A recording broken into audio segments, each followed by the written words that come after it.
Hi everyone, welcome to this channel. आज हम लोग स्टार्ट करेंगे second part of the chapter locomotion and movement. अभी तक हम लोगों ने इस चैप्टर के अंदर जाना था कि दो टाइप के मायोफिलामेंट्स होते हैं, थिक फिलामेंट होता है और थिन फिलामेंट होता है। थिक फिलामेंट को हमने कहा मायोसिन और थिन फिलामेंट को हमने कहा एक्टिन। जो थिन फिलामेंट था वो आई बैंड बनाता है और जो थिक फिलामेंट होता है वो ए बैंड का फॉर्मेशन करता है। हमने देखा था कि जो थिक फिलामेंट था वो कांस्टेंट रहता है और जो थिन फिलामेंट होता है वो उसके ऊपर स्लाइड करता है। अब हम लोग इस वीडियो को स्टार्ट करते हैं और यहाँ पर हम लोग आगे चैप्टर को कंटिन्यू करते हैं और स्टार्टिंग करते हैं मैकेनिज्म ऑफ मसल कॉन्ट्रैक्शन के साथ में। मैकेनिज्म ऑफ मसल कॉन्ट्रैक्शन क्या होता है? It is also known as sliding filament theory. Sliding filament theory क्यों कह रहे हैं इसको? क्योंकि जो फिलामेंट होता है वो स्लाइड करता है। कौन सा फिलामेंट स्लाइड करेगा ये ध्यान रखना है। तो हमारा जो फिलामेंट स्लाइड करता है वो होता है थिन फिलामेंट। किसके ऊपर स्लाइड करता है? थिक फिलामेंट के ऊपर। तो वो नेक्स्ट पॉइंट में हमने ये देखा। Thin filament slide over thick filament. It stimulates sensory nerves. It passes to CNS. Means जो सिग्नल होते हैं मोटर सिग्नल वो पास किए जाते हैं CNS से। सिग्नल्स को पास किया जाता है सेंट्रल नर्वस सिस्टम से। और कहाँ पर पास किया जाएगा? न्यूरो मस्कुलर जंक्शन, जिसको शॉर्ट में हम NMJ बोलेंगे। आगे देखेंगे किस तरीके से हमारा कंप्लीट प्रोसेस होता है। एक एक चीज के बारे में बहुत अच्छे से डिटेल में समझिए कि कैसे करके ये सिग्नल्स पास होते हैं और कहाँ पर पास होंगे और आगे प्रोसेस क्या होगी। पूरा एक प्रोसेस किस तरीके से ये कंप्लीट होता है मसल्स कॉन्ट्रैक्शन का। तो जैसे कि आप यहाँ पर देख पा रहे हो इस स्ट्रक्चर को, तो ये वाला जो हमारे पास में स्ट्रक्चर है जिसको मैं ए बोल देता हूँ, ये हमारा न्यूरॉन। और जो हमारे पास में ये बी है ये हमारा मसल सेल। ठीक है, तो बी जो है वो मसल सेल है और जो ए है ये हमारा स्ट्रक्चर है न्यूरॉन का। ठीक है, अब न्यूरॉन का आपने देखा होगा ऊपर सेल बॉडी होती है, बीच में एक्सॉन होता है और सबसे लास्ट में हमें एक्सॉन टर्मिनल देखने को मिलता है। एक्सॉन टर्मिनल के लास्ट में हमें कुछ बल्ब लाइक स्ट्रक्चर देखने को मिलते हैं जिसको हम साइनेप्टिक नॉब कहते हैं। और उस साइनेप्टिक नॉब के अंदर हमें साइनेप्टिक वेसिकल्स या फिर साइनेप्टिक वेसल्स देखने को मिलते हैं। और ये साइनेप्टिक वेसल्स जो होते हैं इसी के अंदर हमें केमिकल्स देखने को मिलेंगे। केमिकल का नाम होता है न्यूरोट्रांसमीटर। यहाँ पर हमारे पास में जो न्यूरोट्रांसमीटर है वो है एसिटिल कोलाइन। ठीक है, अब क्या होता है, जैसे ही यहाँ पर सिग्नल्स पास होते हैं ये न्यूरोमस्कुलर जंक्शन, ये हमारे पास में ऊपर एक्सॉन टर्मिनल है और नीचे हमारे पास में मसल सेल है।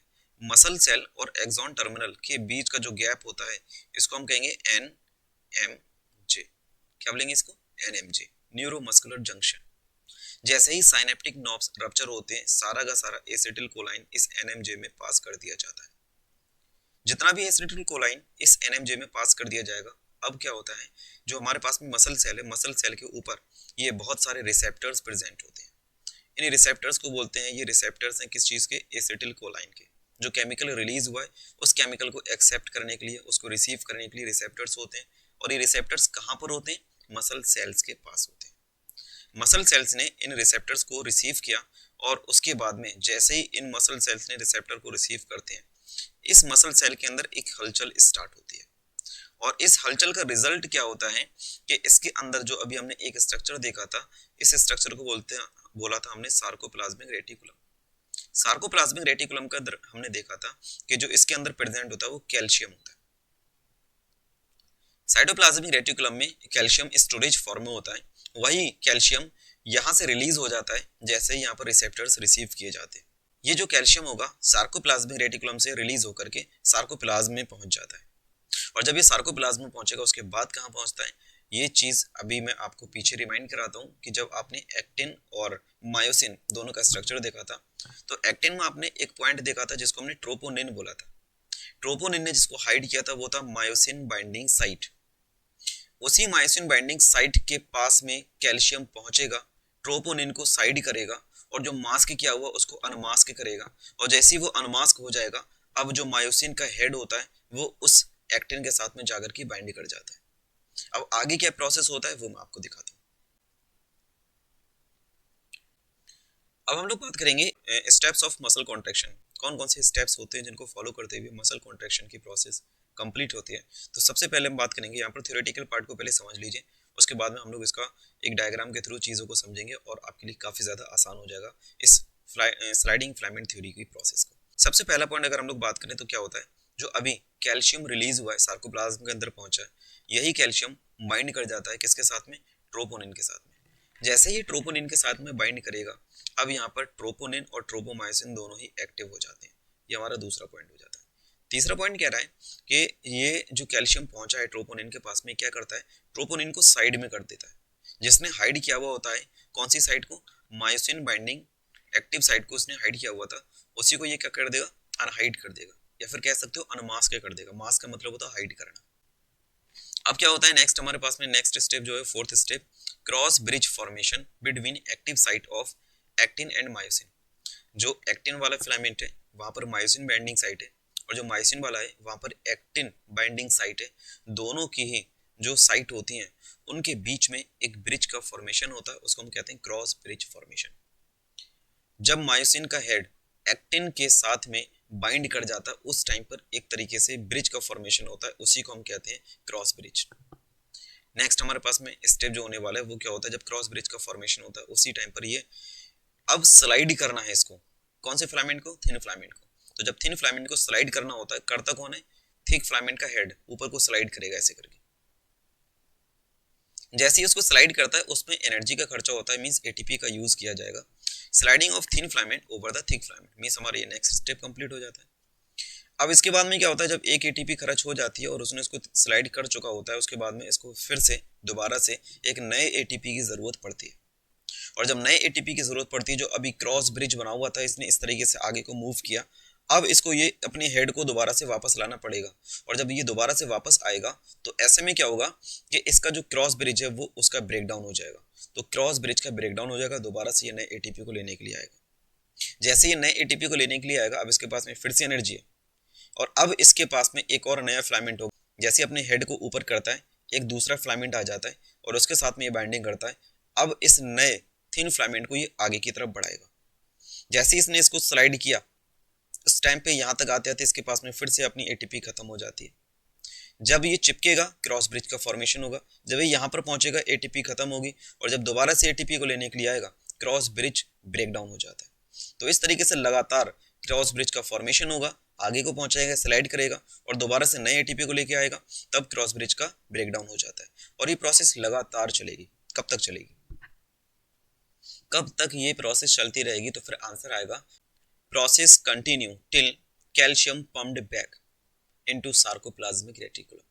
जब तक कैल्शियम वापस सार्कोप्लाज्मिक रेटिकुलम में ना पहुंच जाए तब तक ये प्रोसेस लगातार चलती रहेगी। ठीक है, अब आगे देखो। अभी मैंने आपको बताया कि नए एटीपी मॉलिक्यूल को लेने के लिए जैसे ही मायोसिन के हेड बैक साइड में पहुंचेगा उसी टाइम पर हमारे पास में क्या होगा, ब्रेक डाउन हो जाता है किस चीज का, क्रॉस ब्रिज का। और जब क्रॉस ब्रिज का ब्रेक डाउन हो जाएगा, अब क्या होता है कि अब दोबारा से जब क्रॉस ब्रिज का ब्रेक डाउन हो चुका है, अब नई एटीपी उस हेड के पास में आ चुकी है, एटीपी का फॉर्मेशन हो चुका है। अब वो दोबारा से किसी नए फिलामेंट के साथ में ऐड होगा, फिर से नए क्रॉस ब्रिज का फॉर्मेशन होगा, और ये अब इस नए थिन फिलामेंट को आगे स्लाइड कर देगा और आगे पहुंच के अपनी एटीपी को खर्च कर देगा। दोबारा से नई एटीपी को लेने के लिए जब आएगा तो फिर से क्रॉस ब्रिज का ब्रेक डाउन हो जाएगा। वही चीज लिखी है। Now myosin bind with new actin, एक नए एक्टिन के साथ में जुड़ा, न्यू क्रॉस ब्रिज फॉर्मेशन, नए क्रॉस ब्रिज का फॉर्मेशन हुआ और आगे बढ़ाएगा क्रॉस ब्रिज ब्रेक डाउन, और ये प्रोसेस लगातार चलेगा। The contraction till calcium pumped back into sarcoplasmic reticulum, कब तक प्रोसेस चलेगी, जब तक कैल्शियम वापस सार्कोप्लाज्मिक रेटिकुलम में ना पहुंच जाए। अब देखिए इंपॉर्टेंट पॉइंट है ये, masking of active site and relaxation of muscles. जैसे ही एक्टिव साइट को मास्क कर दिया जाए तब जो हमारे मसल्स होते हैं उनमें क्या होगा, रिलैक्सेशन होगा। मतलब क्या है इसका, यहाँ पर सिंपल सी बात कह रहा है कि अगर अनमास्क होगा, अगर अनमास्क है, एक्टिव साइट अगर अनमास्क है तो हम कहेंगे कि वहां पर कॉन्ट्रैक्शन होगा। अगर अनमास्क है तो क्या होगा, कॉन्ट्रैक्शन। और अगर मास्क है, अगर मास्क है एक्टिव साइड, तब क्या होने वाला है, रिलैक्सेशन। तब होने वाला है रिलैक्सेशन। ठीक है, अब ध्यान से सुन लो इस चीज को। अपने पास में प्रोसेस, पूरा प्रोसेस ध्यान से समझना। मैं जो अभी आपको थ्योरेटिकल पार्ट बताया वही सारी चीजें अभी यहाँ पर समझ में आ जाएंगी आपके। ऊपर ये हमारे पास में एक थिन फिलामेंट जिसको हम कहेंगे एक्टिन, और ये हमारे पास में है थिक फिलामेंट जिसको हम कहेंगे मायोसिन।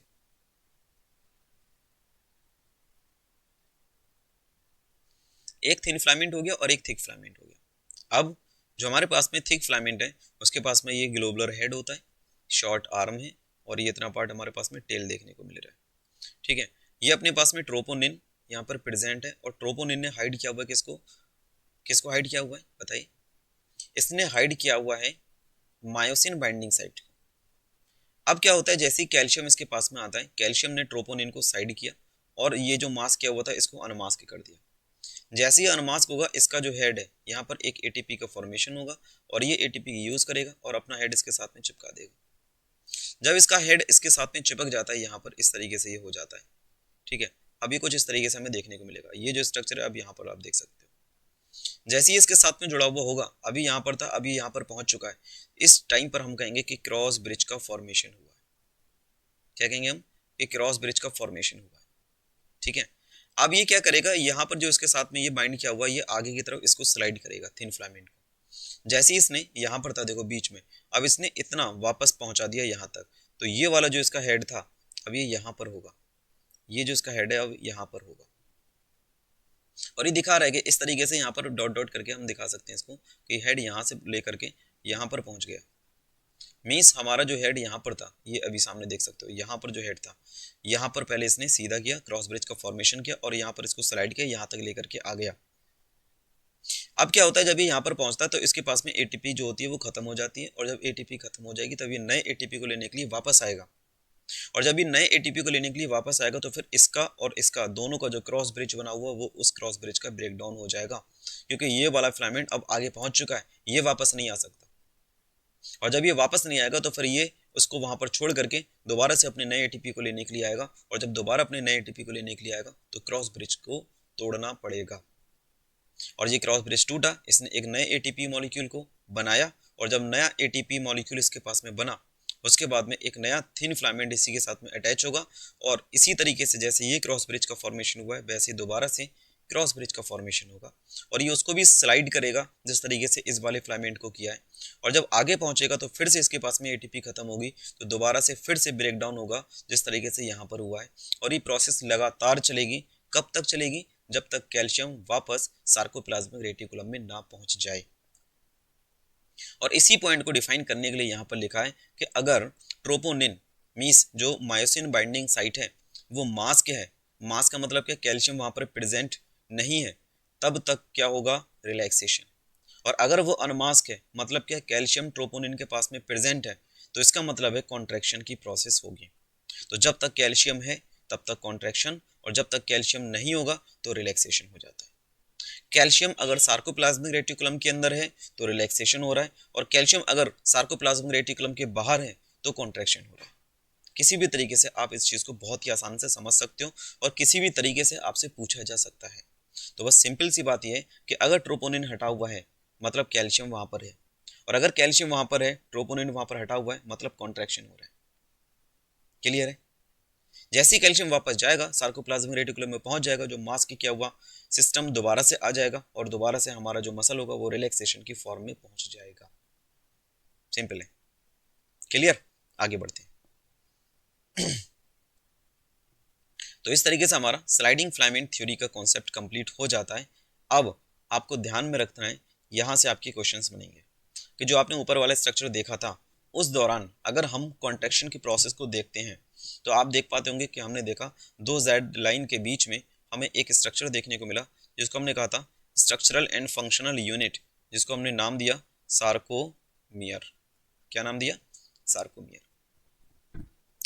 अब देखो क्या रहा है, जब मसल कॉन्ट्रैक्शन की प्रोसेस होती है तो क्या होता है, जेड लाइन जो होती है, ये दोनों जेड लाइन, ये इधर को बढ़ेगा और ये इधर को बढ़ेगा, दोनों जेड लाइन आपस में क्रॉस, दोनों जेड लाइन एक दूसरे के पास में आ जाएंगी। Z line closer to each other, पहला पॉइंट यहाँ पे लिखा हुआ है, ठीक है।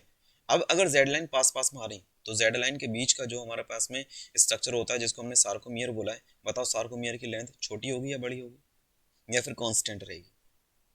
अगर पास में आ रहा है जेड लाइन तो फिर सार्कोमियर की जो लेंथ होगी वो कैसी हो जाएगी, छोटी हो जाएगी। पहले यहाँ पर थी जेड लाइन, अब यहाँ पर आ चुकी है, पहले इतना गैप था सार्कोमियर का, अब सार्कोमियर की लेंथ इतनी हो चुकी है, मतलब शॉर्टेन हुआ है। नेक्स्ट पॉइंट में लिखा हुआ है कि सार्कोमियर का जो साइज होता है वो लेंथ होती है वो शॉर्ट हो जाती है। फिर लिखा है आई बैंड शॉर्टेन। देखो जो थिन फिलामेंट है वो स्लाइड कर रहा है और जो थिक फिलामेंट है वो कांस्टेंट है, तो अगर स्लाइड कर रहा है तो जो हमारे पास में आई बैंड बन रहा है उसका साइज भी छोटा होता है। और जो एच जोन है, एच जोन हमने किसको बोला था, एक ऐसा प्लेस जहां पर थिन फिलामेंट थिक फिलामेंट को ओवरलैप ना करता हो उसको हम एच जोन बोलते हैं। वो सार्कोमियर के बिल्कुल मिडिल में हमें देखने को मिला था, ये एच जोन बोला था हमने इसको। अगर सार्कोप्लाज्मिक का साइज छोटा हो रहा है तो एच जोन का भी तो साइज छोटा होगा, और एक टाइम ऐसा भी आएगा अगर मैक्सिमम कॉन्ट्रैक्शन हो जाए तो एच जोन कंप्लीटली डिसअपियर भी हो जाता है। एच जोन शॉर्टेन होता है और ऑन मैक्सिमम कॉन्ट्रैक्शन अगर ज्यादा कॉन्ट्रैक्शन हो जाए तो एच जोन क्या होगा, डिसअपियर हो जाता है। ठीक है, इंपॉर्टेंट है, आपको ध्यान रखना, एच जोन डिसअपियर होगा मैक्सिमम कॉन्ट्रैक्शन पर। अब आगे देख लीजिए, ए बैंड जो होता है वो हमारा कांस्टेंट रहता है। ए बैंड में कांस्टेंट क्यों रहेगा ये ए बैंड कांस्टेंट, क्योंकि वो एक जगह से दूसरी जगह पर नहीं पहुंच रहा है, मूव नहीं कर रहा, स्लाइड नहीं कर रहा, मतलब कांस्टेंट है। तो अगर मायोसिन कांस्टेंट है तो मायोसिन बनाने तो जो जो हमारे पास में ए बैंड है वो बना कौन रहा है, मायोसिन बना रहा है, तो ए बैंड भी कांस्टेंट होगा। थिन और थिक फिलामेंट का जो लेंथ होता है उसमें भी किसी भी तरीके का कोई भी फर्क नहीं पड़ता, ये भी कांस्टेंट रहता है। तो इस तरीके से हमारा पार्ट एक कंप्लीट होता है जिसको हम मसल्स बोलते हैं। ठीक है, इस चैप्टर का एक पार्ट हम लोग कंप्लीट कर चुके हैं जिसको हम मसल्स कहेंगे। तो मसल्स हमारे पास में टोटल 639 होते हैं, इंपॉर्टेंट है ये आपको ध्यान रखना है। टोटल हमारे पास में जो मसल्स होते हैं वो 639 होते हैं। हमने टाइप्स ऑफ मसल्स देखा, शुरू में हमने लोकोमोशन और मूवमेंट देखा, फिर उसके बाद में टाइप्स ऑफ मूवमेंट देखा, फिर हमने मसल्स देखे, टाइप्स ऑफ मसल्स देखे, स्ट्रक्चर देखा मसल का, मसल कॉन्ट्रैक्शन की प्रोसेस देखी, स्लाइडिंग फिलामेंट थ्योरी देखी, और कौन कौन से चेंजेस मसल कॉन्ट्रैक्शन के अंदर होते हैं, ये सारी चीज़ें अभी तक हम लोगों ने कंप्लीट कर चुके हैं। अब हम लोग बहुत ही इंपॉर्टेंट और इंटरेस्टिंग टॉपिक को स्टार्ट करेंगे जिसका नाम है human skeletal system. Human skeletal system बहुत ही important topic. Human skeletal system क्या होता है, ठीक है। तो यहाँ पर अगर हम लोग देखेंगे ह्यूमन स्केलेटल सिस्टम में टोटल हम लोग बात करेंगे कि हमारा जो सिस्टम है, जो हमारा ढांचा है, वो किस चीज़ का बना हुआ है। ठीक है, बोले तो स्केलेटल, हम किस तरीके से जो हमारे पास में ये जो मांस है ये किसी न किसी चीज़ पर चढ़ा हुआ है ना, किस चीज़ पर चढ़ा हुआ है, वो हड्डियों के ऊपर चढ़ा हुआ है जिसको हम स्केलेटल सिस्टम कहते हैं। यही पॉइंट लिखा हुआ है, framework of bones and few cartilage. Framework है किस चीज़ का, बोन्स का और कुछ कार्टिलेज का। Responsible for movement of the body, हमारी बॉडी का जो मूवमेंट है उसके लिए रिस्पॉन्सिबल होता है हमारा पूरा complete skeletal system. Bones and cartilage are specialised connective tissue, ये इंपॉर्टेंट पॉइंट है, आपको ध्यान रखना है। जो बोन्स हैं या फिर जो कार्टिलेजेस हैं ये है क्या चीज़, एक्चुअल में ये कनेक्टिव टिश्यू है, स्पेशल कनेक्टिव टिश्यू। ठीक है, तो अगर हम बोन की बात कर रहे हैं तो बोन्स के बारे में देखो थोड़ा सा जान लीजिए। Bones are hard matrix, means calcium salt के बने हुए, एंड लेटर बोन कैसे होती हैं, प्लाइएबल मैट्रिक्स। प्लाइएबल का मतलब होता है ये फ्लेक्सिबल होती है। कैसी होती है, फ्लेक्सिबल। ठीक है, इसके बाद में अगर हम लोग नेक्स्ट बात करेंगे और क्या चीज़ हमें देखने को मिल रही है यहाँ पर, तो देख लीजिए। नेक्स्ट हम लोग बात करते हैं नंबर ऑफ बोन्स की। टोटल अगर हम बात करेंगे नंबर ऑफ बोन्स की तो हमारे एक एडल्ट के अंदर, जो एक एडल्ट इंसान है उसके अंदर 206 हड्डियां होती हैं। In human body skeletal system divided in two parts. अगर हम ह्यूमन बॉडी की बात करेंगे दो पार्ट्स में इसको डिवाइड किया गया है। कौन कौन से वो दो पार्ट्स हैं, तो सबसे पहला है हमारा एक्सियल और दूसरा कौन सा है, एपेंडिकुलर।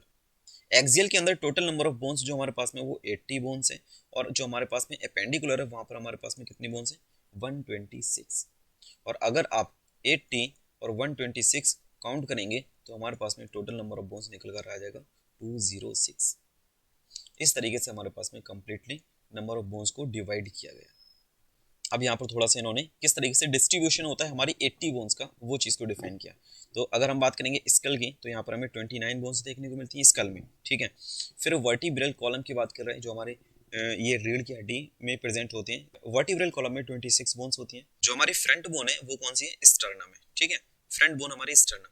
और उसके बाद में रिब्स की बात कर रहे हैं जिसका जो हमारे पास में ये पूरा एक चैम्बर बना हुआ है जिसके अंदर लंग्स प्रेजेंट है, जिसके अंदर हमारा हार्ट प्रेजेंट है, उसको हम लोग बोलते हैं एक कंप्लीट चैम्बर।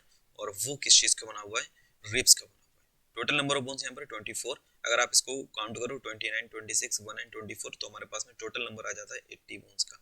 इस तरीके से 80 बोन्स को डिस्ट्रीब्यूट किया गया। ये जो 126 बोन्स हैं यहाँ पर अगर आप देखोगे तो यहाँ पर हम लिम्स देखेंगे। जो लिम्स होते हैं यहाँ पर हमें टोटल नंबर ऑफ बोन्स मिलेंगे 120, और इसके अलावा हमें गर्डल्स देखने को मिलेंगे। क्या मिलेगा, गर्डल्स। तो यहाँ पर हमें टोटल 6 बोन्स देखने को मिलती है। इस तरीके से दोनों को अगर हम काउंट करेंगे तो 126 बोन्स हमारे पास में इस तरीके से डिस्ट्रीब्यूट होती है। ये अभी आप आगे देखेंगे किस तरीके से इनको डिस्ट्रीब्यूट किया है, क्या क्या नाम है इन बोन्स का। ठीक है, अब आगे देखते हैं। सबसे पहले बात करते हैं हम लोग स्कल के अंदर जो हमारे पास में टोटल नंबर ऑफ बोन्स होता है 29। ठीक है, इसको हम देखते हैं किस तरीके से इनको डिफाइन किया है। 29 बोन्स को कैसे करके डिस्ट्रीब्यूट किया गया है। क्रेनियम में 8 बोन्स होती हैं, ठीक है। हार्ड प्रोटेक्टिव कवरिंग है किस चीज का, ब्रेन का, ब्रेन की hard protective covering. Facial bones form interior part of skull, skull का interior part facial bones. Hyoid एक यू शेप्ड स्ट्रक्चर की बोन होती है जो कहाँ पर प्रेजेंट होती है, बक्कल कैविटी के फ्लोर पर प्रेजेंट होती है, ठीक है। इसके बाद में ईयर ऑसिकल, एक कान की बात करें तो 3 हड्डियां होती हैं, दोनों कान की बात करें तो 6 हड्डियां होती है टोटल हमारे पास में, ठीक है। तो लिखा है 2 into 3, ठीक है, 3 बोन्स 2 ईयर्स, ठीक है। तो टोटल 6 बोन्स होती हैं ईयर ऑसिकल्स के अंदर। तो आप इसको अगर देखेंगे तो 8, 14, 1 and 6 टोटल 29 बोन्स हो जाती हैं। अब आगे देखिए कि इनका एक एक करके नाम देख लिया जाए, क्या क्या नाम है इन सारी की सारी क्रेनियम या फिर फेशियल या फिर ईयर ऑसिकल्स में कौन कौन सी हड्डियां होती हैं। अगर हम क्रेनियम की बात करें, मीन्स यहाँ पर बात कर रहे हैं हम लोग, ठीक है। तो यहाँ पर आता है फ्रंटल, ऑक्सीपिटल और पेराइटल, ठीक है। फ्रंटल और ऑक्सीपिटल जो होता है वो एक होता है और पेराइटल जो होता है वो 2 होते हैं। टेम्पोरल की बात कर रहे हैं ये भी 2 होते हैं। स्फिनॉइड और एथमॉइड की बात कर रहे हैं ये 1 1 होती है, ठीक है, यहाँ पर प्रेजेंट होती है। इसके अलावा फेशियल की बात कर रहे हैं, मैंडिबल 1 बोन होगी, मैक्सिला 2 है, पेलेटाइन 2 है, जाइगोमेट्रिक 2 होंगे, nasal 2 bones, lacrimal 2 bones, vomer 1 bone, inferior nasal 2 bones हमें देखने को मिलती है। टोटल काउंट करेंगे हमारे पास में, टोटल हमारे पास में 14 बोन्स आ जाती है। ये हमारे पास में 1 2 4 6 एंड 1 2 8 बोन्स हमारे पास में आ जाती है। इसके बाद में बात करें ईयर ऑसिकल की, तो अगर आप आउटर टू इनर देखें, बाहर से अंदर की तरफ जब कान को देखेंगे तो आप देखेंगे इसका जो ट्रिक है वो है मिस, ठीक है, MIS। तो सबसे बाहर जो हमें देखने को मिलती है वो कौन सी है, मैलियस सिंगल बोन है, फिर है इंसस सिंगल बोन है, फिर है स्टेपस सिंगल बोन है। Stapes is smallest bone of the body, question है, ठीक है, smallest bone of the body कौन सी होगी, स्टेपस होगी। कहाँ प्रेजेंट होती है, ईयर में प्रेजेंट होती है, क्लियर। अब आपसे यहीं पर पूछ लीजिए लार्जेस्ट बोन बता दो भाई, लार्जेस्ट बोन कौन सी है, तो आपका आंसर होगा लार्जेस्ट बोन इज फीमर। इसको हम लोग क्या बोलते हैं, थाई बोन बोलते हैं। कौन सी बोन है ये, थाई बोन, क्लियर। आगे देख लीजिए। नेक्स्ट हम लोग 26 बोन्स की बात कर रहे हैं। जो हमारे पास में 26 बोन्स होती है वो कौन सी वाली होती है, वर्टिब्रल कॉलम। वर्टिब्रल कॉलम जो होता है डॉर्सली प्लेस्ड होता है, डॉर्सल का मतलब होता है पीछे की साइड में, बैक साइड में होता है। It extend from base of skull, जो हमारा स्कल है इसके बेस से तुरंत स्टार्ट हो जाता है हमारा vertebral column.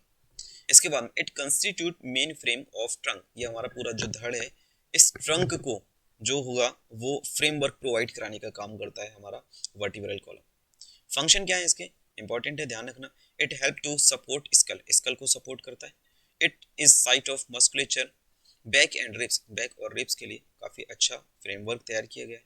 It protect spinal cord को, ये प्रोटेक्ट करने का काम करता है, बीच में स्पाइनल कॉर्ड उसी से निकलती है, ठीक है। जैसे वर्टिब्रल कॉलम है उसके बीच बीच में कुछ पोर्ट्स बने हुए और उस पोर्ट्स के थ्रू स्पाइनल कॉर्ड को ऐसे करके, ये पोर्ट्स है इसके थ्रू स्पाइनल कॉर्ड को निकाला गया, ठीक है। तो ये हमारे चारों तरफ जो प्रोटेक्शन प्रोवाइड करा रहा है वो कौन है, वर्टिब्रल कॉलम, और बीच में स्पाइनल कॉर्ड डाल दिया गया ताकि इसको प्रोटेक्शन प्रोवाइड की जा सके।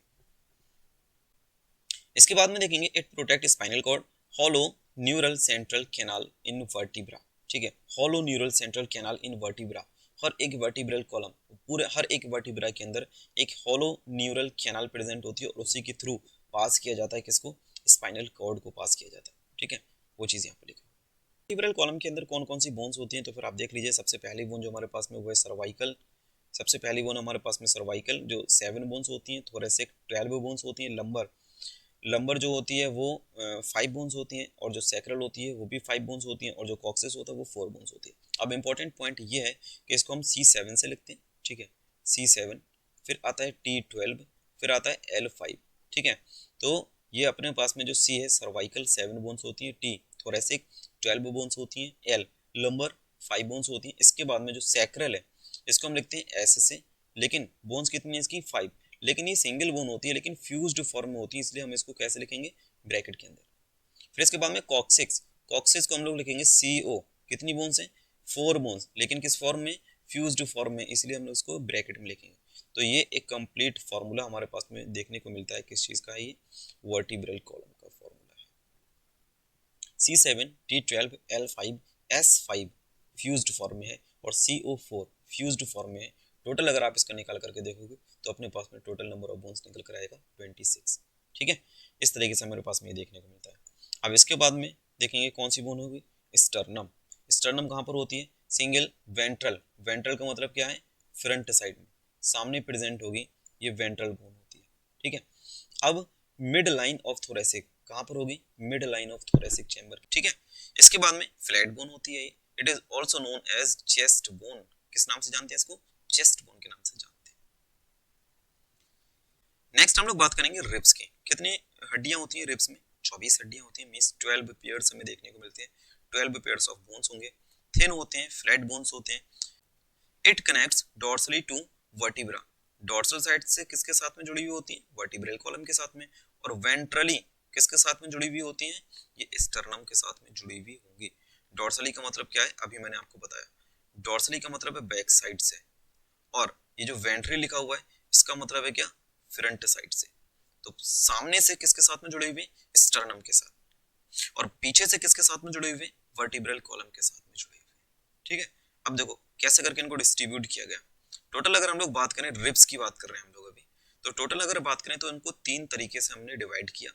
पहला जो हमारे पास में 7 पेयर्स होते हैं उनको हम ट्रू रिब्स बोलते हैं, दूसरे हमारे पास में जो 3 पेयर्स होते हैं उनको हम फॉल्स रिब्स बोलते हैं, और तीसरा जो हमारे पास में 2 पेयर्स होते हैं उसको हम फ्लोटिंग रिब्स बोलते हैं।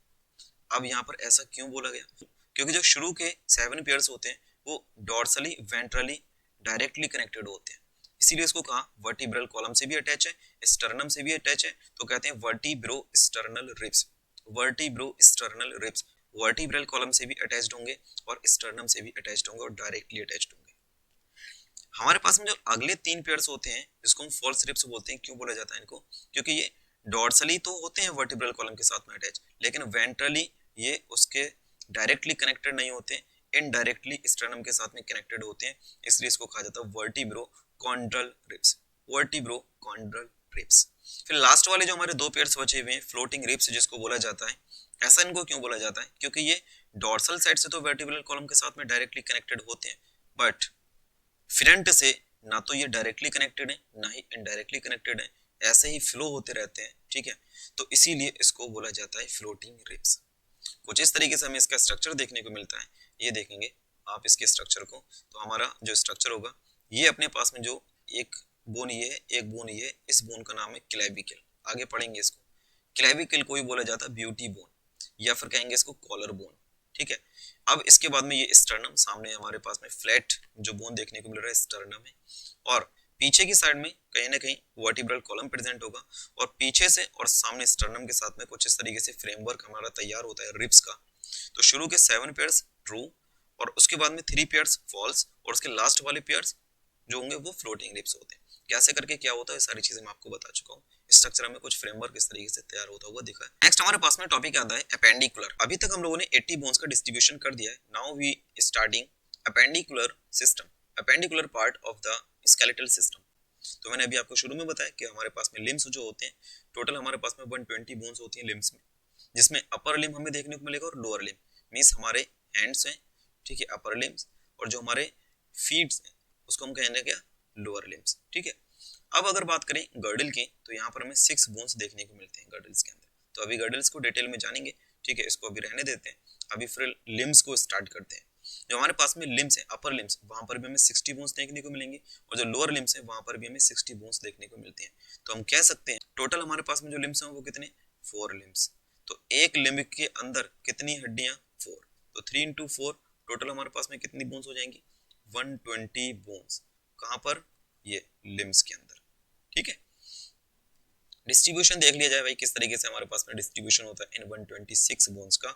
तो सबसे पहले बात करेंगे हम अपर लिम्ब की। अपर लिम्ब में बात करते हैं, टोटल हमारे पास में टू हैंड्स होते हैं अपर लिम्ब। एक हैंड का अगर पता चल जाए तो दूसरे हाथ की हड्डियां भी सेम ही होती हैं, ठीक है। तो एक की याद करना, दूसरे की अपने आप से याद हो जाएंगी, 30 याद करोगे 60 अपने आप से याद हो जाएंगी, ठीक है। तो देख लीजिए हमारे पास में आता है ह्यूमरस, सबसे पहला बोन ये ह्यूमरस, फिर रेडियस अल्ना, ठीक है। तो देख लो आर्म बोन है, ठीक है, सबसे पहले हमारे पास में एक बोन होगी ह्यूमरस, 4 आर्म बोन, फिर अल्ना एक हमें सिंगल देखने को मिलेगी, कार्पल्स जिसको हमने रिस्ट बोन बोलना है, फिर मेटाकार्पल्स ये हमारे पास में देखने को मिलता है, 5 बोन्स होंगे, और उसके बाद में ये फेलेंजेस जिसको हम डिजिट बोन्स भी बोलते हैं। ये देखो हमारे पास में टोटल 5 फिंगर्स हैं। तो यहाँ पर आप जब भी अपने अंगूठे को देखोगे, थंब को देखोगे, तो यहाँ पर देखो 2 तरीके से, जब इसको मोड़ोगे तो 2 बनते हैं डिजिट, जबकि इस वाले को मोड़ोगे तो 3 डिजिट बनेंगे, इसको मोड़ेंगे तब भी आपके 3 डिजिट्स बनेंगे, इसको मोड़ेंगे तब भी आपके 3 डिजिट्स बनेंगे। हर एक उंगली में 3 डिजिट्स होंगे, लेकिन एक आपका थंब जो होगा उसमें 2 डिजिट्स होंगे। तो 3 4 12 एंड 2 14 फैलेंजेस हमें देखने को मिलते हैं, ठीक है। तो आप देख सकते हैं हमारे पास में जो अपर लिम है, humerus, radius, ulna, carpals, metacarpals, फिर फेलेंजिस, इस तरीके से हमें देखने को मिलता है। ठीक है, नंबर आपको याद रखना है, humerus, radius, ulna single bone हमें देखने को मिलेगी, कार्पल्स 8 बोन्स है, मेटाकार्पल्स 5 बोन्स है, और फेलेंजिस 14 बोन्स है। टोटल अपने पास में कितने बोन्स हो जाती हैं, ये 30 बोन्स हो जाती हैं। तो अगर एक हैंड के अंदर 30 है, 2 से मल्टीप्लाई किया, कितनी बोन्स हो गई, 60 बोन्स हो जाती हैं। क्लियर है। अब हम लोग बात करने वाले हैं लोअर लिम में किस तरीके से डिस्ट्रीब्यूशन होगा, तो उसको भी देख लिया जाए। लोअर लिम की बात करेंगे मीन्स हमारे पास में जो लोअर लिम होते हैं, मीन्स फीट की बात कर रहा है, फीट भी कितने होते हैं अपने पास में, 2 होते हैं।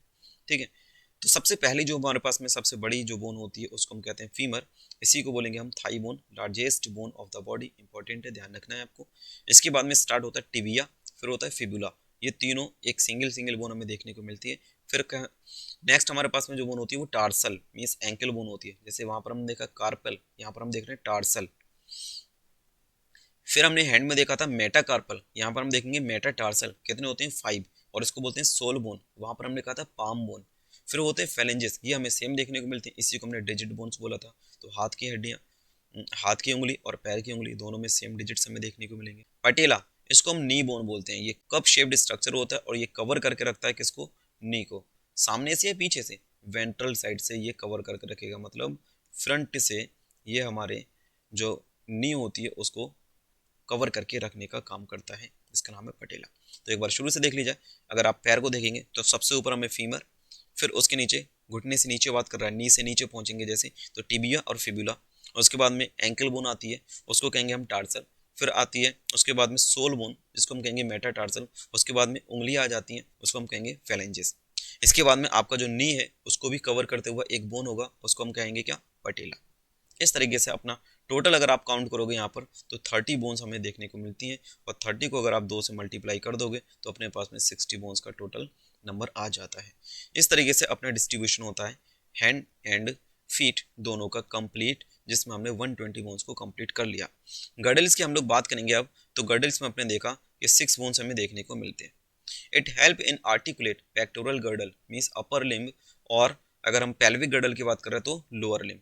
पेक्टोरल अपर और पेल्विक लोअर लिम्ब की बात कर रहे हैं, तो दोनों को एक दूसरे से एक्सियल स्केलेटल सिस्टम से जोड़ने का जो काम करता है वो कौन करता है, गर्डल्स करते हैं। ठीक है, सबसे पहले हम लोग बात करेंगे पेल्विक गर्डल की। पेल्विक गर्डल की अगर बात करें तो यहाँ पर हमें 2 बोन्स देखने को मिलती हैं, कितनी बोन्स मिलेंगी, 2 बोन्स। लेकिन इंपॉर्टेंट पॉइंट क्या है यहाँ पर कि जो ये दोनों हड्डियां होती हैं, एक बोन के अंदर 3 बोन्स का हमें फ्यूजन देखने को मिलता है। किस तरीके से होगा, each coxal bone formed by fusion of 3 bones, सबसे पहली बोन इलियम, दूसरी बोन इशियम, फिर प्यूबिस, ये 3 बोन्स आपस में मिल करके एक कॉक्सल बोन का फॉर्मेशन करती हैं, एक कॉक्सल बोन का फॉर्मेशन करती है। ठीक है, तो अब आगे देखिए, ये पॉइंट आपका इंपॉर्टेंट है। ठीक है, यहाँ से आपका क्वेश्चन बनेगा, cavity of fused bone is known as acetabulum. Fused bone हम लोग किसकी बात कर रहे हैं, अभी पेल्विक गर्डल को हम लोग देख रहे हैं, कौन सा गर्डल है ये, पेल्विक गर्डल। तो पेल्विक गर्डल के अंदर जो कैविटी होती है उसका नाम है acetabulum. It articulate with head of femur, femur का जो हेड होता है उसको ये किसके साथ में कनेक्ट कर देगा, इस कैविटी के साथ में कनेक्ट कर देगा, और जब ये इस कैविटी के साथ में कनेक्ट हो जाता है तब फॉर्मेशन करेगा किसका, हिपो जॉइंट का, ये इंपॉर्टेंट है। ठीक है, 2 halves of pelvic girdle meet ventrally and form pubic symphysis, जो किस चीज का बना हुआ होता है, फाइब्रस कार्टिलेज का बना हुआ होता है। नेक्स्ट हम लोग बात करने वाले हैं पेक्टोरल गर्डल की। पेक्टोरल गर्डल के अंदर हमें टोटल नंबर ऑफ बोन्स जो हमें देखने को मिलती है वो 4 बोन्स होती हैं, जिसमें 2 क्लेविकल होंगे और 2 स्कैपुला होंगे, 2 क्लेविकल एंड 2 स्कैपुला। क्लेविकल की अगर बात करेंगे तो ये लॉन्ग सिलेंड्रिकल बोन होती है, जो अभी हमने देखा रिप्स वाला जब पार्ट कंप्लीट कर रहे थे। फिर ये वेंट्रल साइड में प्रेजेंट होती है, मतलब सामने से ही आपको देखने को मिलेंगी, और इसी को हम कॉलर बोन या फिर ब्यूटी बोन कहते हैं। अगर स्कैपुला की बात करेंगे तो ये ट्राई एंगुलर शेप्ड में बोन होती है, कौन सी शेप में होगी, ट्राई एंगुलर शेप्ड में बोन होती है। इट एक्सटेंड बिटवीन, ये इंपॉर्टेंट आपका पॉइंट है, it extend between second and 7th ribs, दूसरे और 7th रिब्स के बीच में ये प्रेजेंट होती है। It elaborate spine, spine project as flat extend clavicle articulates. Next हम लोग बात करने वाले हैं इसका जो इंपॉर्टेंट पॉइंट है, यहाँ पर आपको ध्यान रखना है। ठीक है, spine project flat expanded acromion process, below acromion process cavity present known as glenoid cavity. ठीक है, अब आपको यहाँ से क्वेश्चन बनेगा कि जो आपका पेक्टोरल गर्डल है वहाँ पर कौन सी कैविटी होती है, ग्लिनोइड कैविटी होती है, और जो आपका पेल्विक गर्डल है वहाँ पर कौन सी कैविटी होती है, एसिटाबुलम कैविटी होती है। ठीक है, अब जो ग्लिनोइड कैविटी है यहाँ पर जो आपने देखा था एसिटाबुलम, वहाँ पर फीमर का हेड उसके साथ में धंसा हुआ होता है और हिप जॉइंट का फॉर्मेशन करता है। सेम इसी तरीके से जब पेक्टोरल की बात करेंगे तो यहाँ पर हमारा ह्यूमरस है, ह्यूमरस की जो बोन होती है वो इसी कैविटी के अंदर धंस जाती है और फॉर्मेशन करेगी किस चीज़ का, शोल्डर जॉइंट का। किस चीज़ का फॉर्मेशन करेगी, शोल्डर जॉइंट का फॉर्मेशन कर लेती है। ठीक है, अब हम लोग बात करते हैं, नेक्स्ट अपना टॉपिक स्टार्ट होगा जॉइंट्स का। यहाँ तक हमने डिस्ट्रीब्यूशन देख लिया कंप्लीटली बोन्स का। स्केलेटल सिस्टम हमारा जो होता है टोटल नंबर ऑफ बोन्स 206 है, जिसमें आपने देखा दो पार्ट में इसको डिस्ट्रीब्यूशन किया गया, एक अपेंडिकुलर और एक एक्सियल। एक्सियल में आपने देखा 80 बोन्स देखने को मिलती हैं, जबकि अपेंडिकुलर वाले पार्ट में 126 बोन्स हमें देखने को मिलती हैं। तो एक्सियल सिस्टम में हमने देखा, एक्सियल पार्ट में हमने देखा था कि जो स्कल है 29 बोन्स होती हैं, और उसके बाद में वर्टिब्रल कॉलम 26 बोन्स, उसके बाद रिब्स 24 बोन्स, उसके बाद जो स्टर्नम है 1 बोन। तो टोटल लगा करके अगर आप देखोगे तो 80 बोन्स का डिस्ट्रीब्यूशन इस तरीके से हो जाता है। इसके बाद में अपेंडिकुलर पार्ट को अगर आप देखते हो तो वहाँ पर इसको हमने देखा लिम्स 120 बोन्स हमें देखने को मिलती हैं, और उसके बाद हमने गर्डल्स देखे जहाँ पर हमें 6 बोन्स देखने को मिलती हैं। तो यहाँ तक हम लोग फिनिश कर चुके हैं। अब हम लोग आगे की तरफ मूव करते हैं, जो हमारा टॉपिक स्टार्ट होगा इसको हम बोलते हैं, ये है अपना टॉपिक जॉइंट्स। जॉइंट्स के बिना हम लोग मूवेबल नहीं हो पाएंगे, अपनी जगह से दूसरी जगह पर जाने के लिए अपना बॉडी का पोस्चर को चेंज नहीं कर सकते, ना ही उठ सकते ना ही बैठ सकते। तो इसमें काफ़ी इंपॉर्टेंट रोल रहता है जॉइंट्स का। अगर हम बात करेंगे टाइप्स ऑफ जॉइंट्स की, तो अगर टाइप्स ऑफ जॉइंट्स की बात करिए तो फिर यहाँ पर हमें 3 टाइप्स ऑफ जॉइंट्स देखने को मिलते हैं। सबसे पहला फाइब्रस, दूसरा साइनोवियल, तीसरा कौन सा होगा, कार्टिलेजिनस जॉइंट्स। यहाँ पर फाइब्रस की बात करेंगे तो नो मोबिलिटी, किसी भी तरीके की मोबिलिटी हमें देखने को नहीं मिलती, कोई मूवमेंट नहीं होगा। Do not allow any movement. ठीक है, ऐसा हमें कहाँ पर देखने को मिलता है, एग्जाम्पल ये आपको ध्यान रखना है, यहाँ से इंपॉर्टेंट क्वेश्चन बनेगा आपका। क्रेनियल बोन्स के अंदर हमें देखने को मिलता है, जो फ्लैट स्कल बोन होती है वहाँ पर हमें किसी भी तरीके का मूवमेंट देखने को नहीं मिलेगा, क्योंकि हमारा यहाँ पर ब्रेन प्रेजेंट, और ब्रेन लोगों का दिमाग खिसक जाता है ना, तो खिसकता नहीं, अगर कि दिमाग खिसक जाए तो बहुत ज़्यादा प्रॉब्लम हो जाएगी भाई। ठीक है, तो हमारा इस तरीके से सिचुएटेड है ब्रेन कि अगर आप हिलते जुलते कूदते फांदते कुछ भी करते हो, आप कोई भी एक्टिविटी करते हो, आपका ब्रेन बिल्कुल सेफ है, क्योंकि वहाँ पर किसी भी तरीके की मोबिलिटी देखने को नहीं मिलती। ठीक है, अब आगे हम लोग बात करें अगर यहाँ पर साइनोवियल जॉइंट्स की, तो यहाँ पर कंसीडरेबल मूवमेंट हमें देखने को मिलता है, और यही वो जॉइंट्स होते हैं जिसकी वजह से हम लोग लोकोमोशन और मूवमेंट की प्रोसेस कर पाते हैं, मीन्स अपने बॉडी के पोस्चर को चेंज कर पाते हैं, कहीं पर जाना, कहीं से आना, कहीं पर खड़ा होना, कहीं पर बैठना, ये सारी चीज़ें जो हैं इसके लिए इंपॉर्टेंट रोल होता है साइनोवियल जॉइंट्स का। फिर आता है कार्टिलेजिनस जॉइंट्स। कार्टिलेजिनस जॉइंट्स क्या होते हैं, ये कुछ थोड़ा सा मूवमेंट प्रोवाइड कराते हैं, जैसे इंटरवर्टिब्रल डिस्क। आप जब भी सफ़र करते हो तो फिर बहुत सारे गड्ढे वगैरह आते हैं, तो फिर उस टाइम पर हम देखते हैं, फील करते हैं कि हम थोड़ा सा कूद रहे हैं, हिल रहे हैं, लेकिन ऐसे में अगर हमारा जो डिस्क है उसमें किसी भी तरीके का थोड़ा बहुत मूवमेंट ना होता तो हो सकता है इसमें फ्रैक्चर हो जाता। तो इसलिए थोड़ा सा यहाँ पर मूवमेंट, थोड़ा सा यहाँ पर एक स्प्रिंग तरीके से, जैसे स्प्रिंग होता है ना, थोड़ा सा वहाँ पर दबाव पड़ जाए कोई फर्क नहीं पड़ता, दोबारा से अपनी पोजीशन पर आ जाता है। सेम उसी तरीके से हल्का सा मूवमेंट अलाउ किया गया है वर्टिब्रल कॉलम के अंदर, एक स्प्रिंग की तरह, ताकि वहाँ पर कोई फ्रैक्चर वगैरह ना हो जाए, कोई प्रॉब्लम ना आ जाए। इस तरीके का यहाँ पर हमें मूवमेंट देखने को मिलता है। वाइट फाइब्रस कार्टिलेजेस यहाँ पर प्रेजेंट होती हैं, इसकी वजह से हल्का सा मूवमेंट हमें देखने को मिलता है। नेक्स्ट हम लोग बात करते हैं अपना टाइप्स ऑफ साइनोवियल जॉइंट्स की। ठीक है, तो सबसे पहले अगर बात करें तो बॉल एंड सॉकेट कहाँ पर देखने को मिलता है, डायरेक्टली आपको एग्जाम्पल यहाँ पर सीधे सीधे एग्जाम्पल आपको याद रखना, और ये बहुत बार क्वेश्चन पूछे गए यहाँ से, सबसे ज़्यादा क्वेश्चन आपको साइनोवियल जॉइंट से ही देखने को मिलेंगे। ठीक है, जॉइंट्स वाले टॉपिक में ज़्यादातर क्वेश्चन आपका साइनोवियल जॉइंट्स से ही देखने को मिलेगा। बॉल एंड सॉकेट कहाँ पर देखने को मिलता है, शोल्डर जॉइंट और हिप जॉइंट के अंदर देखने को मिलेगा। सैडल की बात करेंगे तो ये कहाँ पर होता है, कार्पल्स और मेटाकार्पल्स में हमें देखने को मिलता है। इसके बाद नेक्स्ट कौन सा टाइप होगा साइनोवियल का, नेक्स्ट अपने पास में आता है हिंज जॉइंट्स। ये कहाँ पर देखने को मिलेगा, नी जॉइंट में देखने को मिलेगा। मीन्स एक कंसिडरेबल एक पर्टिकुलर पार्ट तक हम अपने बॉडी के ऑर्गन को मूव कर सकते हैं, तो नी जॉइंट है। और एल्बो जॉइंट है, यहाँ से अगर उठा करके ले जाओगे आप सीधा ले जा सकते हो, उसके बाद आप वापस और नीचे अपने हाथ को नहीं कर सकते। तो इस तरीके से क्या, ये एक जगह पे जोड़ दिया, इसके बाद इस तरीके से यहाँ तो कर सकते हो लेकिन और नीचे नहीं ले जा सकते, ये होगा हिंज। इसके बाद होता है pivot. Between Atlas and axis, मतलब नेक जो हमारा हम मूवमेंट कर पा रहे हैं इस तरीके से कर पा रहे हैं, ये सब कुछ उसके वजह से हो रहा है, एटलस और एक्सिस की वजह से हो रहा है। इसके बाद में हमारे पास में नेक्स्ट आता है ग्लाइडिंग। ये कहाँ पर होता है, कार्पल्स और टार्सल्स के बीच में, जो वो हमारा होगा ग्लाइडिंग जॉइंट्स, ठीक है। नेक्स्ट हम लोग बात करेंगे मसल फाइबर्स की। मसल फाइबर्स, अगर हम बात करें मसल फाइबर्स की, तो टोटल मसल जो फाइबर्स होते हैं वो दो तरीके के होते हैं। एक होता है रेड मसल फाइबर, जिसको हम कहेंगे RMF। एक होता है वाइट मसल फाइबर, जिसको हम कहेंगे WMF, ठीक है। रेड मसल फाइबर्स और वाइट मसल फाइबर्स, किस तरीके से कॉन्सेप्ट होता है इनका, क्या है ये RMF और WMF, इसके बारे में थोड़ा सा जान लिया जाए। कैरेक्टर्स की बात कर ली जाए, एक टेबल के फॉर्मेट में आपको बहुत आसानी से समझा देता हूँ, ध्यान से समझ लेना बस।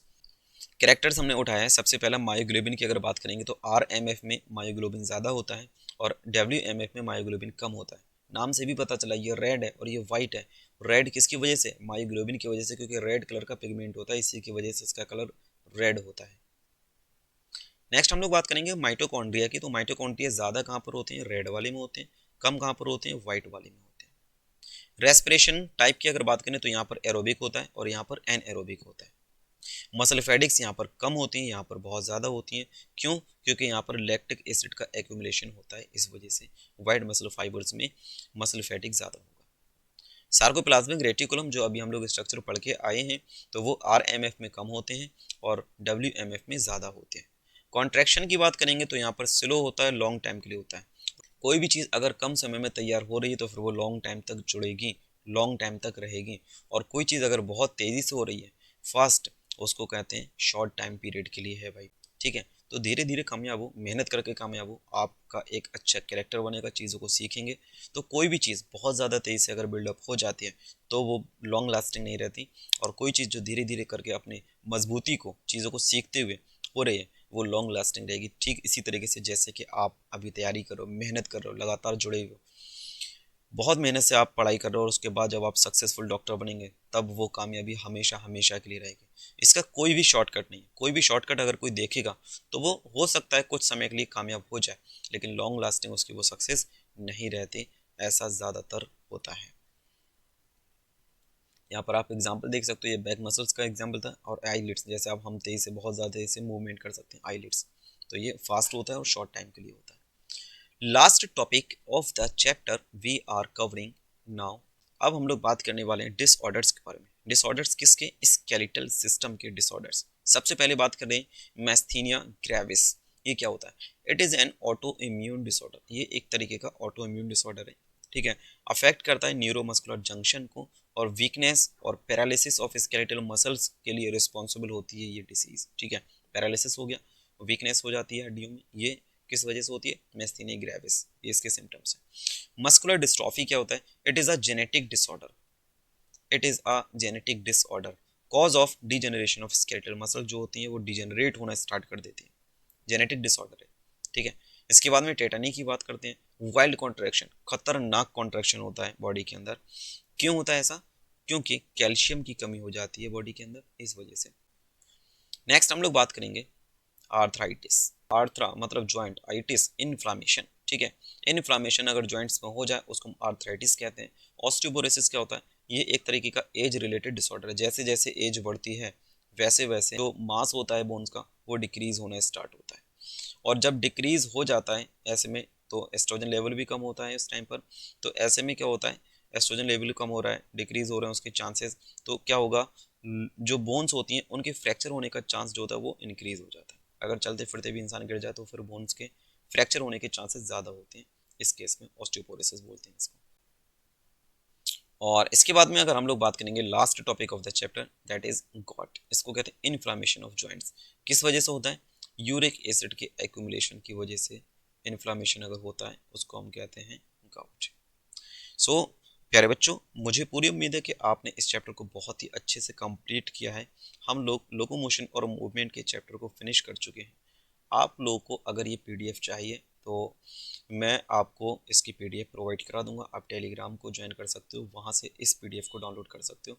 या फिर आप हमारा जो प्रोग्राम चल रहा है पर्सनल मेंटरशिप प्रोग्राम नीट 2025 के लिए, आप अगर उसमें एनरोल करते हैं तब मैं आपको ये PDF प्रोवाइड करा दूंगा। वहाँ पर आप हमारे ग्रुप में आएंगे, वहाँ पर मैं आपको ये PDF प्रोवाइड करा दूंगा। और आपकी इस नीट 2025 की जर्नी के लिए मैं हमेशा आप लोगों के साथ में तैयार हूँ। बस आप मेहनत करते जाइए। जो भी आपके डाउट्स हैं इस चैप्टर से रिलेटेड या फिर कोई अदर चैप्टर से रिलेटेड, आप कमेंट बॉक्स में कमेंट कर सकते हो। मैं आपका रिप्लाई करने की पूरी कोशिश करूँगा और आपके उस डाउट को सॉल्व करने की पूरी कोशिश करूँगा। मिलते हैं हम लोग नेक्स्ट वीडियो में। Till the time keep learning, keep shining.